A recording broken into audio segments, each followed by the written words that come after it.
ఇక్కడ అతని చేతుల్లో మోసపోయింది నేను ఒక్కదాన్ని కాదు. ఇంతకుముందు మానస అనే అమ్మాయిని ఘోరంగా మోసం చేశాడు. ఆ అమ్మాయి దౌర్భాగ్యం ఏమంటే కన్న బిడ్డకు కూడా ఆ అమ్మాయి దూరం అయ్యి ఎన్నో బాధలు ఎదుర్కొని ఆ అమ్మాయి లైఫ్ ఎటో వెళ్ళిపోయింది. బిడ్డను వదిలి ఆ అమ్మాయి ఎంతో ఫైట్ చేసింది. ఆ తర్వాత నేను వచ్చాను. నాకు ముందు ఎవరున్నారో నాకు తెలియదు. నేను నా సమస్యల మొదటైన కారణమైన మహిళ ఎవరైతే ఉన్నారో ఆ అమ్మాయికి వాళ్ళ ఇంటికి వెళ్ళి నేను చెప్పాను. వాళ్ళ పేరెంట్స్తో నేను చెప్పాను, ఇలా అతను మంచివాడు కాదు, మీ అమ్మాయి మోసపోతుంది అని నేను వెళ్ళి వాళ్ళ ఇంటికి చెప్తే ఆ అమ్మాయి ఆ రోజు నాతో అంది, లక్ష్మి అది నా ఇష్టం, నువ్వెందుకు మా ఇంటికి వెళ్ళి చెప్పావు, నువ్వు వెళ్ళి చెప్పడం తప్పు కదా అని నన్ను ఆ అమ్మాయి ఆ రోజు క్వశ్చన్ చేసింది. అదే అమ్మాయి 1 year తిరక్క ముందనే నాకు కాల్ చేసి ఎలా ఏడ్చిందంటే ఆ అమ్మాయి, ఒక చిన్న ఎగ్జాంపుల్, నేను ఆ అమ్మాయిది రివీల్ చేయకూడదని నేను అనుకున్నాను. కానీ ఇప్పుడు కిరణ్ రాయల్ చేస్తున్న ఈ ప్రచారానికి ఇవన్నీ అబద్ధాలు, ఇవన్నీ ఏదో క్రియేషన్స్ అని చెప్తున్నాడు. దానివల్ల నేను రిలీజ్ చేయాల్సి వస్తుంది. దయచేసి ఆ అమ్మాయి నన్ను క్షమించాలి అని నేను కోరుకుంటున్నాను. నేను మీ వెనుక భూమన కరుణాకర్ రెడ్డి గారు కానీ అభినయ్ రెడ్డి గారు కానీ ఉండి చేపిస్తున్నారా? నాకు ఏ పార్టీలతోనూ సంబంధం లేదండి. నాకు ఏ పార్టీలతోనూ సంబంధం లేదు. నాకు ఎవరూ తెలియదు కూడా. నేను ఎవరితో మాట్లాడాలని నేను అనుకోవట్లేదు. నేను ఒంటరిగా పోరాటం చేస్తున్నాను. ఒంటరి పోరాటం చేస్తూనే అడుగుతున్నాను. నేను ఎక్కడ ఆడపడుచున్నా నిలబడతానన్న పవన్ కళ్యాణ్ గారిని, జగన్మోహన్ రెడ్డి గారిని, చంద్రబాబు నాయుడిని ముగ్గురిని అడుగుతున్నాను. నేను నాకు న్యాయం జరిగేలాగా చెయ్యండి, నాకు అండగా నిలబడండి. నేను ఒంటరి మహిళని, 2 బిడ్డలను పెట్టుకొని ఉన్నాను. నాకు ఎప్పుడు ఏం జరుగుతుందో తెలియదు. అతను ఎవరిని పంపించి నన్ను చంపిస్తాడో నాకు తెలియదు. నేను చనిపోయినా కూడా, నన్ను అతను చంపేసినా కూడా నా బిడ్డలకి న్యాయం జరిగేలాగా చెయ్యాలని చెప్పి చేతులెత్తి నేను అర్థిస్తున్నా. నేను అందరినీ దయచేసి 3 రాజకీయాల్లో ఎవరైనా సరే నాకు న్యాయం జరిగేలా చేయండి. ప్రజలు చేస్తారా, అది పోలీసులు చేస్తారా, మీడియా చేస్తారా అనేది కాదు, నాకు న్యాయం జరిగేలాగా చేయాలని చెప్పి నేను అందరినీ అర్థిస్తున్నాను. నేను అలాగే ఇలాంటి నీచుడిని మాత్రం దయచేసి వదలొద్దండి అని చెప్పి కూడా చెప్తున్నా. ఇంకా ఎంతమంది జీవితాలు నాశనం చేస్తాడు ఇలాంటి వాళ్ళు.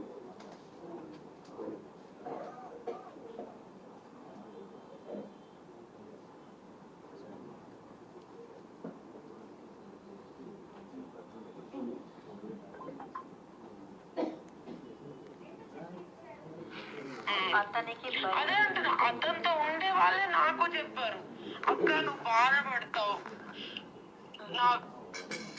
వాడికి తెలిసిందంటే ఇంకా వాళ్ళని చంపేస్తాడని చెప్పి నేను ఇంకా ఏది బయట పెట్టను.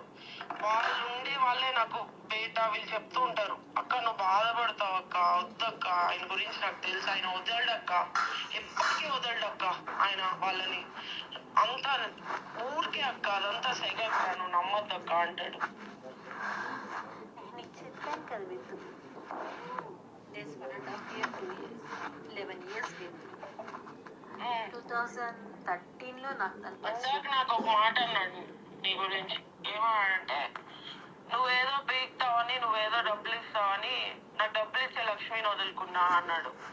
అంటే నువ్వు డబ్బులు ఇస్తాననే లక్ష్మితో ఉన్నావా, ఇష్టపడలేదా అంటే, అవును డబ్బుల కోసమే ఉన్నా తనతో అన్నాడు.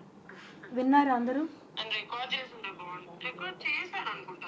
నేను వాళ్ళని డబ్బుల కోసమే లక్ష్మితో ఉన్నాను, నువ్వేదో ఇస్తావు అని చెప్పి నీతో ఉన్నాను, నీ వల్ల నేను లక్ష్మిని వదులుకున్నాను అని చెప్పి ఆ అమ్మాయితో ఓపెన్గా మాట్లాడాడు. అది నాకు ఆ అమ్మాయే స్వయంగా చెప్పింది. ఆ తర్వాత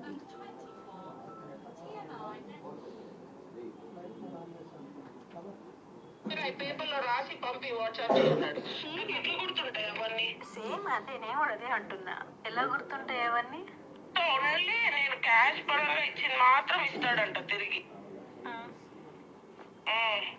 ఏమంటున్నాడు, అందరు ముండలు ఒకే టైపు, అందరు సెటిల్ చేసుకోవాలనే చూస్తారు, అంటే నీకు ఫ్రీగా డబ్బులు ఇచ్చేసి వెళ్ళిపోవాలి. ఉంది నాయనా, నువ్వు నీ పెళ్ళాన్ని నీ ఫ్యామిలీని బాగా చూసుకో, మేము ఇచ్చిన డబ్బులతో అని ఇచ్చేసి వెళ్ళిపోవాలి. మాన్సా కూడా సెటిల్ చేయించుకొని డబ్బులు తీసుకొని వెళ్ళిందంట. నువ్వు అడిగావంట డబ్బులు, ఇప్పుడు నేను అడుగుతున్నానంట. మీరంతా ఒకటే అంటున్నాడు. నేను ఖచ్చితంగా అడిగాను మీతో, కానీ నేను అడిగాను. ఇప్పుడు నేను ఎప్పుడు అడగలేదు, నిజం చెప్పాలంటే నేను ఇన్ని రోజులు అడగలేదు లక్ష్మి, ఎప్పుడు డబ్బుల గురించి ఎప్పుడు రాలేదు. కానీ ఇప్పుడు ఈ రోజు డెఫినెట్లీ అడిగాను. నేను ఎందుకు అడిగాను చెప్పనా? ఎంత అవమానించాను నన్ను వాళ్ళ ఇంట్లో.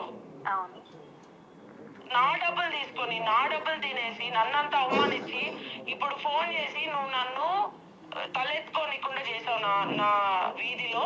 ఇప్పుడు నేను ఈ రోజు అంతా బయటకి కాళ్ళు అడుగు పెట్టలేదు, భయం నాకు పెట్టాలంటే. నా పరువు పోయింది నిన్నటితో అంటున్నాడు. మొత్తం వాడు చేసింది. నేను కారులోనే కూర్చున్నా, దిగను కూడా లేదు. దిగు అది ఇది అని గట్టి గట్టిగా అరిచి నన్ను లాగి తోసి అన్ని చేసింది వాడు. అప్పుడు పక్కింటోళ్ళు ఎదురింటోళ్ళు అందరు చూసారు. అప్పుడు ఎవరు తీసుకున్నట్టు, ఎవరి పరువు ఎవరు తీసుకున్నట్టు? నేను తీసానంట పరువు.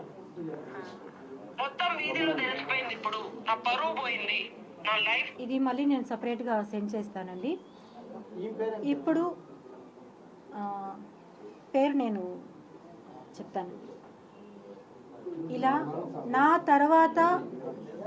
తర్వాత వచ్చిన ఇంకొక బాధితురాలి అమ్మాయి, ఆ అమ్మాయి దగ్గర డబ్బులు అయిపోయేసరికి ఆ అమ్మాయిని తీసుకెళ్ళి వాళ్ళ ఇంటి ముందర నుంచి తీసుకెళ్ళి కారులో నుంచి ఇంట్లోకి లాక్కొని వెళ్ళి మరి ఆ అమ్మాయిని దారుణంగా వాళ్ళ ఇంట్లోనే కొట్టారు.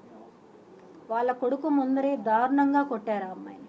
ఆ అమ్మాయి ఎవరికి చెప్పుకోలేకుండా, వాళ్ళ తల్లిదండ్రికి చెప్పుకోలేకుండా, ఎవరికి చెప్పుకోలేకుండా నాకు కాల్ చేసి, లక్ష్మి నువ్వు ఆ రోజు చెప్పింది కరెక్ట్ లక్ష్మి, నేను ఆ రోజు నీ మాట వినలేదు అని చెప్పి ఆ అమ్మాయి చెప్పింది. ఇవన్నీ